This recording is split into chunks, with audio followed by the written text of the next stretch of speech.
एक अतिशय दुःखद बातमी समोर आली आहे। आषाढी वारीसाठी संपूर्ण राज्यभरातून वारकरी पंढरपूरच्या दिशेने निघालेले आहेत। विठुनामाचा गजर आणि माऊली माऊलीच्या जयघोषात विठुरायाच्या भेटीसाठी निघालेल्या पंढरीच्या वाटेवर एक हृदयद्रावक घटना समोर आली आहे। वारीला निघालेल्या धाराशिवच्या एका महिलेचा मृत्यू झालेला आहे। उषा अशोक व्यवहारे असं मृत वारकरी महिलेचं नाव आहे। यंदाच्या आषाढी वारीसाठी आपल्या गावातील इतर महिलांसोबत पायी पंढरपूरच्या दिशेने त्या निघाल्या होत्या। पंढरीच्या वाटेवर धाराशिवच्या वारकरी महिलेचा अपघाती मृत्यू झाला।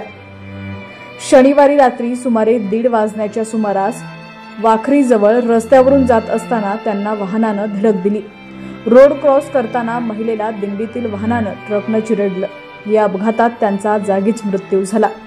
अपघातानंतर पोलिसांनी घटनास्थळी धाव घेतली असून पुढील उपचार सुरू आहेत। उषा व्यवहारे यांचा आकस्मिक मृत्यू झाल्यानं त्यांच्या कुटुंबियांवर आणि वारीत सहभागी झालेल्या इतर महिला हळहळ करतायत। विठुरायाच्या भेटीची आस घेऊन पंढरपूरकडे वाटचाल करणाऱ्या उषाताईंना पंढरीच्या विठोबाचे केवळ काही अंतरच उरले होते।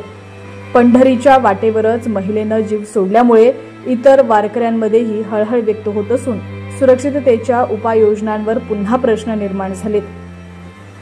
विठ्ठलाच्या भेटीसाठी पंढरपूरला पायी जाणारे हजारो वारकरी शेकडो मैल अंतर कापत पंढरपुरात येतात। 250 किलोमीटरच्या प्रवासात काट्याकुट्यातून चिखलातून माऊलीचा गजर करत पंढरीच्या वारीला निघतात। यंदा महाराष्ट्र सरकारनं वारकऱ्यांच्या सुरक्षितेसाठी एक महत्त्वपूर्ण निर्णय घेतलेला असून वारी दरम्यान कोणत्याही प्रकारच्या अपघातात वारकऱ्यांचा मृत्यू झाल्यास त्यांच्या कुटुंबियांना सरकारकडून 4 लाख रुपयांची आर्थिक मदत दिली जाणार आहे। या संदर्भातलं नवं परिपत्रक महसूल विभागानं आज जाहीर केलंय।